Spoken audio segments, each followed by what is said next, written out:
secó el arroyo. Miren, cuando el arroyo se seca, la situación se vuelve difícil. Cuando deja de producir, cuando las puertas se cierran, entonces comienza la crisis. ¿Por qué? Porque el arroyo significa vida, movimiento. El arroyo, el agua corre. Y yo no sé, pero yo siento en mi corazón que para muchas familias en Venezuela el arroyo se ha secado y que hay crisis. Y esas crisis son espirituales, son emocionales y son físicas. Y el arroyo, cuando se seca, se cierran todas las oportunidades. Es como un túnel sin salida, donde la gente está lamentando su propia soledad. Gritos del silencio le taladran el alma y no le permiten muchas veces entender lo que está sucediendo, sino que se sumerge en una amargura, en una agonía, en un abandono, porque se secó el arroyo.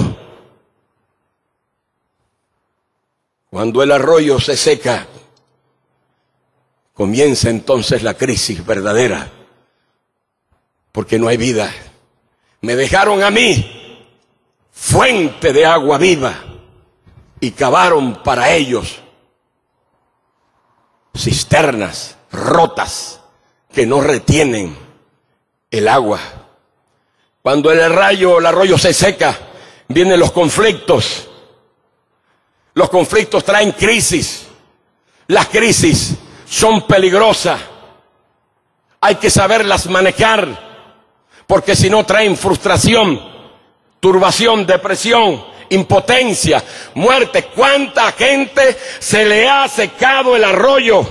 Se le han cerrado las puertas como consecuencia de haberle dado la espalda al Señor. Y están experimentando en su matrimonio, en su familia, en sus negocios, una crisis que no pueden detener, que van a la debacle, que van al caos, porque el arroyo se secó como consecuencia del juicio de Dios, como consecuencia del pecado practicado por la humanidad, que se ha creído altanera, grosera, autosuficiente, orgullosa, y que de una u otra manera no ha tomado en cuenta el mandamiento de Jehová.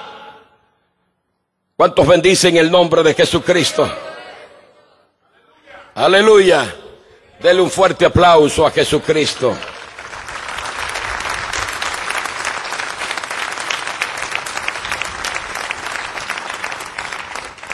Dios no turba a nadie, ni las naciones, ni las familias. Dios no descalifica a nadie. La gente se descalifica por sus acciones y por sus actitudes.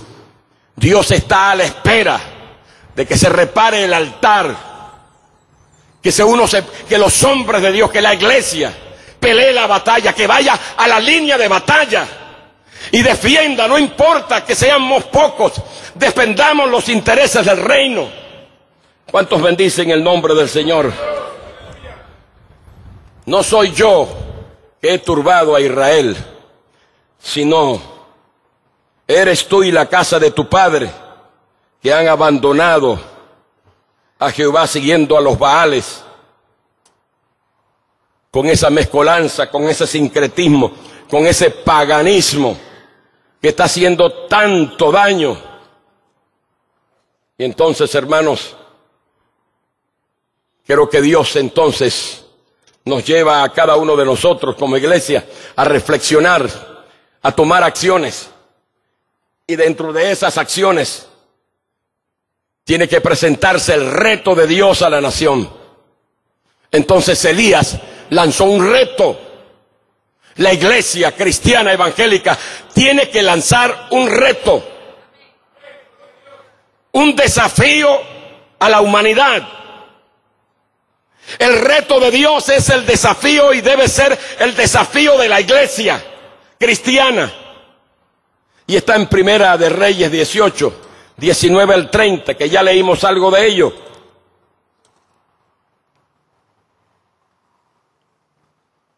Para medir fuerzas, para saber si realmente todos estos postulados de la conciencia humana, todas estas fuerzas malignas que han sido propuestas por del diablo, y que el diablo se encarna y se hace una realidad en la religión, en individuos, en instituciones, inclusive en gobiernos.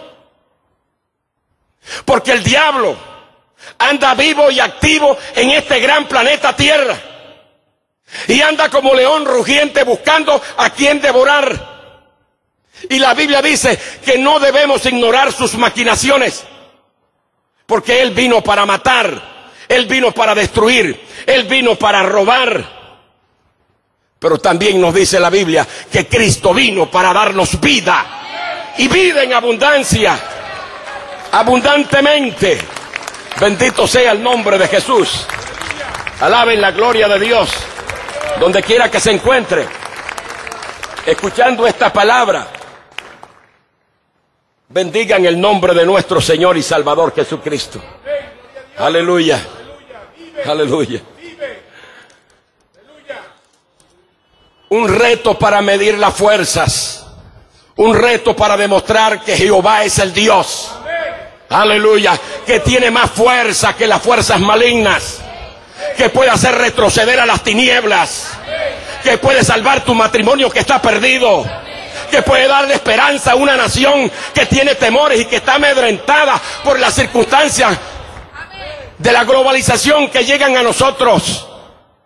Si el pueblo se vuelve a Dios y confía en Dios y no en la renta petrolera, aleluya. Si el pueblo se humilla y pide perdón al Señor, aleluya, dice, yo sanaré su tierra.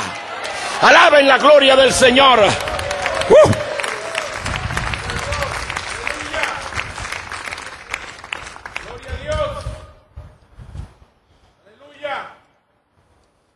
Es el pecado que turba a la nación. Es tu pecado y el pecado de tu padre. Es una maldición generacional que se transmite de hijos, de padres a hijos y de hijos a hijos. Alcoholismo, promiscuidad, tragedia, drogas, infidelidad, injusticia. Estamos llenos de sobornos, de corrupción. Por todas partes pululan la obra satánica, y que se encarna en situaciones que se notan y se ven en la vida cotidiana. Hay un reto que la iglesia tiene que presentar, porque es el reto. Si yo tengo al Dios verdadero, si yo manejo una experiencia viva con Jesucristo, si yo he conocido a Jesús, yo conozco su poder. Una de las cosas que el apóstol Pablo conocía era que el evangelio no era una religión muerta. Él había abandonado una religión muerta, la religión de sus antepasados, la religión que donde se crió y se levantó. Pero cuando conoció el evangelio, dice que el evangelio no es una religión, sino que es poder de Dios para salvación. Y por eso decía, no me avergüenzo del evangelio, porque es poder de Dios. Es la manifestación del Dios Altísimo. Es la fuerza abrasadora que viene de la eternidad para consumir el pecado, para hacer retroceder al diablo. Atrás, atrás, retrocede. A tu Dios adorarás y a Él solo servirás. Retrocede. Alaben la gloria de nuestro Dios Todopoderoso.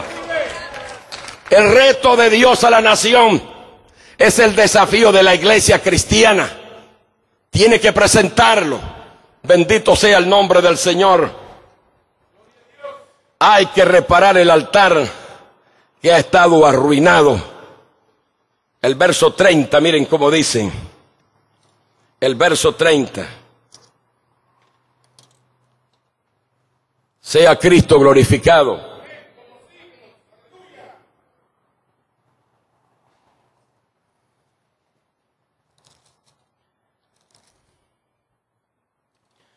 Entonces dijo Elías a todo el pueblo, acercaos a mí. Y todo el pueblo se le acercó. Y él, el profeta de Dios, la iglesia de Jesucristo, arregló el altar de Jehová